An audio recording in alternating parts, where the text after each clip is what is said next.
Donc quand Rabbeinu dit, voilà, quand tu fais Hitbodedut doute la nuit, en fait, tout le monde entier s'inclut avec toi dans l'existence absolue.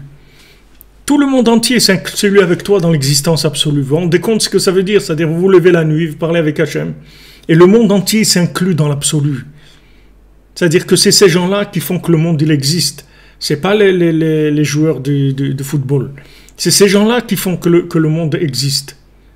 Ces gens-là, ils donnent à Hachem l'espoir que ça va marcher. Pourquoi? Parce qu'il y a des gens qui cherchent vraiment la vérité. Donc ça va marcher, puisque c'est des chercheurs qui sont là et qui cherchent vraiment la vérité. C'est sûr que Bezrat Hachem, ça va marcher. Quand je dis, voilà, très bien, M. Terrier, Rabbi Nachman, c'est Moshe Rabbeinu. Je vous l'ai dit plusieurs fois. En fait, Moshe Rabbeinu, Rabbi Shimon Bar Yochai, le Harizal, le Baal Shem Tov et Rabbi Nachman, les 5 c'était Moshe Rabbeinu. Seulement la façon complète de l'âme de Moshe Rabbeinu, elle est venue chez Rabbi Nachman. C'est-à-dire Moshe Rabbeinu lui manquait une partie. Il est venu mais pas de façon totale. De Rabbi Shimon aussi, dans le Harizal aussi et dans le Baal Shem Tov aussi. Mais chez Rabbi Nachman, vous avez Shlemut, ça s'appelle Shlemut Nishmat Moshe. C'est-à-dire c'est l'âme de Moshe Rabbeinu, mais de façon complète et totale. C'est pour ça qu'il s'engage. C'est pour ça qu'il peut s'engager. Comment il peut s'engager à vous réparer? Est-ce que vous avez le libre arbitre, non? Si vous voulez faire que des bêtises, après, vous venez à Ouman, après vous faites que des bêtises. Alors sur qui s'est engagé? Sur un tokar? Non, il te dit il n'y a pas de tokar.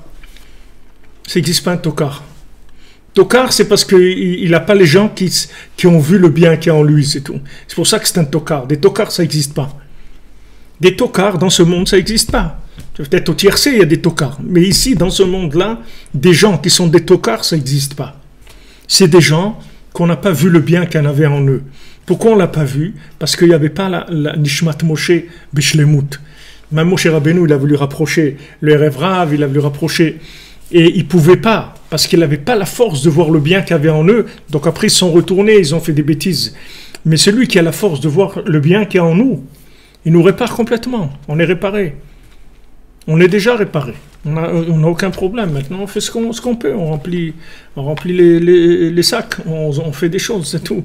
Et surtout, on communique, parce qu'on veut que les gens ils se réparent. On aime le monde et on veut pas que les gens ils souffrent. Donc, on essaye de leur communiquer, de leur dire, voilà où ça se passe. Ne vous laissez pas avoir. Regardez où ça se passe, exactement. Exactement. Ceux qui aiment Moshe, ceux qui aiment le tzaddik, ils aiment Hachem. Parce que le Shem Hachem, il est dans le Shem du tzaddik. Le nom du tzaddik, c'est le Shem Hachem aussi. C'est-à-dire, c'est le nom d'Hachem, mais dans un être humain. Mais c'est le nom d'Hachem. C'est la Shrina, le tzaddik. La Shrina, le tzaddik, c'est la Shrina. Tout ce que je vous dis, c'est des choses qui sont écrites. Ce n'est pas des fantasmes de trucs. C'est que des choses qui sont écrites et qui ont été transmises de génération en génération par Rabbi Nathan et par tous les gens qui ont suivi son chemin. Donc, ce qu'il faut développer le plus, c'est de rentrer dans la nuit, si vous voulez, d'aller là où c'est obscur, là où il n'y a pas de manifestation de la chose. C'est-à-dire rentrer le plus dans la chose quand elle est intime, si vous voulez. Notre chose à nous, c'est-à-dire on a besoin de cette solitude pour retrouver notre enthousiasme pour ce qu'on est. Pourquoi on a fait tchouva, pourquoi on a cherché Hachem. Il ne faut pas regarder les développements, parce que dans le développement, on va se perdre si on commence à regarder le développement. On retourne toutes les nuits à l'origine. Et là-bas, on cherche la connexion avec Dieu. Et avec ça, on s'inclut dans l'infini, avec tout le monde entier. Le monde entier devient absolu. Pourquoi? Parce que du moment où, en tant qu'individu, je me suis levé la nuit et j'ai cherché la connexion avec Dieu, j'ai inclus tout le monde entier avec moi dans l'existence absolue. Et c'est comme ça que Bezrat Hachem, il va y avoir la Géoula.